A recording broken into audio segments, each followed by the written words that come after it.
Now it does actually only fit where it touches.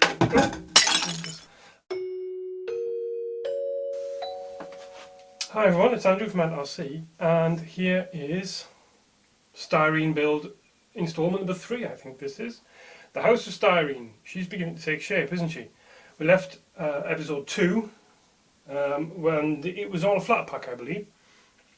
So the detailing, I haven't really done much more detailing to the sides. They're all pretty much as you saw them. So obviously it's been assembled. So the first thing I'm going to talk about is, I'm going to show you the base. So there's the base. This is the CA30 King Kong truck, of course, and mostly it's the flatbed is wood, and there's a resin main bed area, but the framework's all wood, as you can see. Some metal mud guards and metal joints onto the chassis.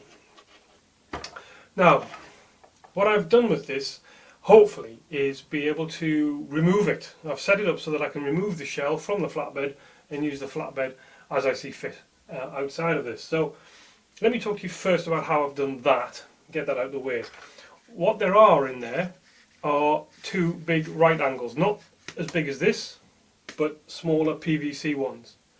And they are screwed onto the chassis, and I've screwed through the wall of the shell into them there. So the idea being that I can unscrew these either side, lift the shell off and leave the angles, the PVC right angles on the bed, or I can go in from underneath here. There's a couple of screws and the right angles will come off with the shell. So the idea is it's portable. Whether it'll survive being lifted off, I don't know. We'll find out in due course. It might all go down like a house of cards, but for now it appears removable, which is perfect. Now, what I've obviously done is glue all the sides together, and it's been a bit of a process. It hasn't been as difficult as I thought it was going to be in terms of fit and finish. It does all fit together. It did all fit together.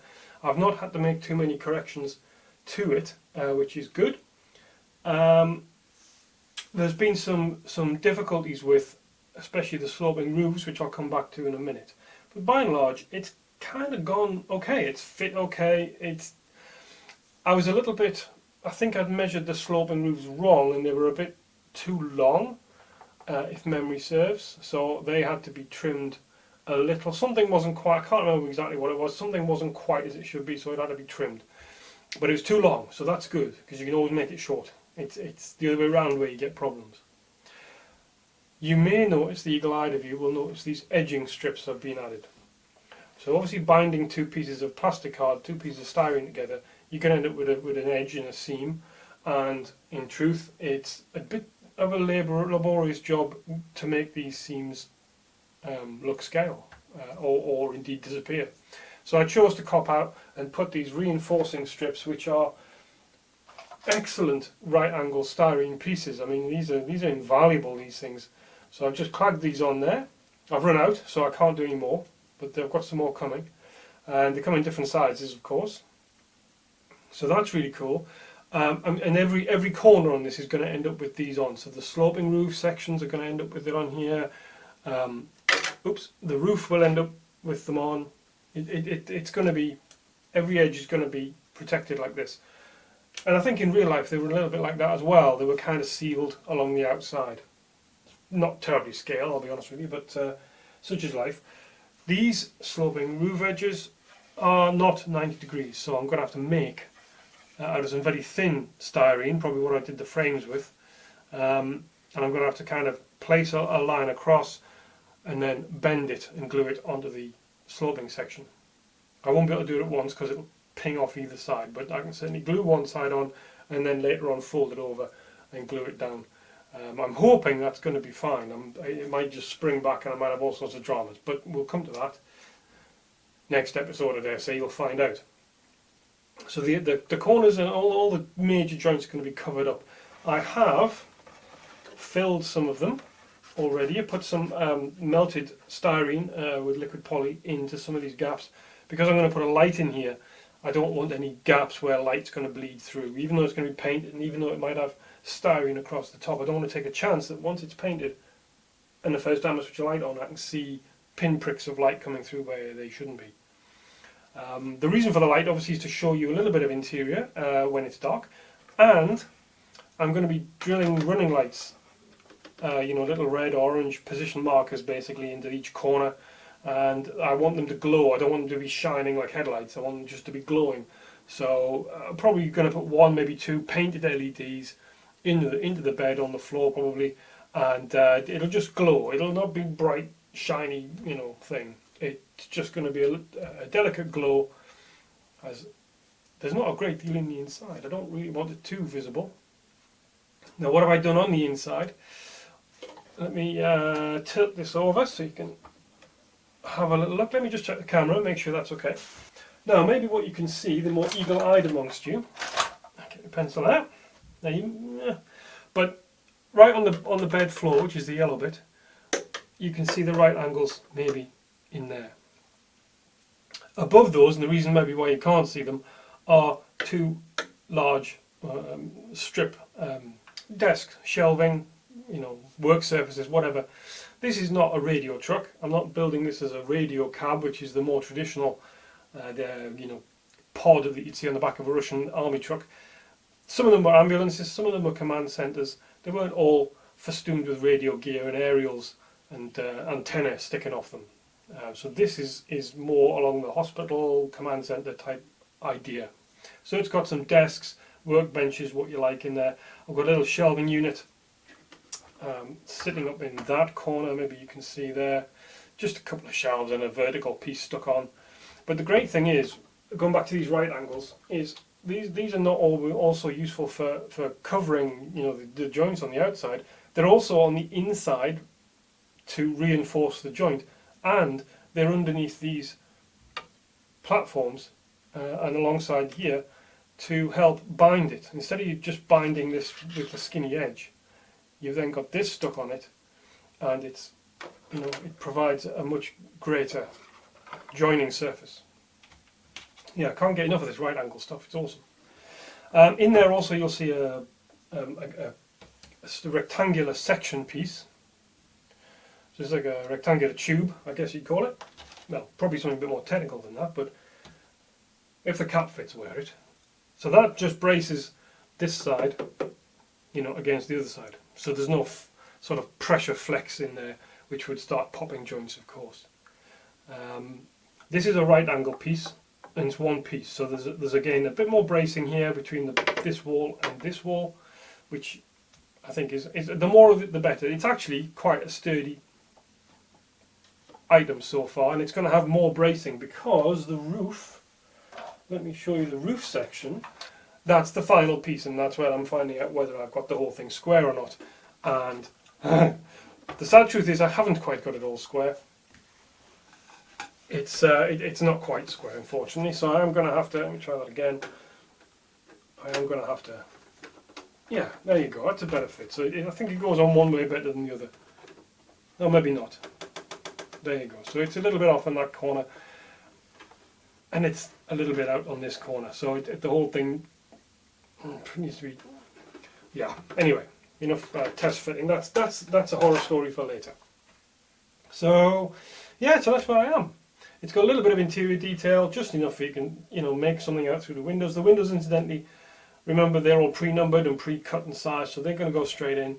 But I'm going to mist them, so they're not going to be perfectly see-through. You're going to have to squint to look in them, and obviously the light bulb in the dark, the light bulbs in there will just kind of make them a little bit opaque. I didn't want this to become a massive interior detailing exercise, not at all. So you can see the battery door, you can see the sponge for the battery, you'll be able to see the battery. I might do something about that, because I'm not that's a bit more obvious than I wanted it to be. And it won't paint. I know that the sponge won't hold the paint very well, so it'll look a bit of a dog's dinner in there. So there might have to be a little bit of shielding of something. But yeah, in the end, I don't really want people sticking their faces up against it. It's not the point.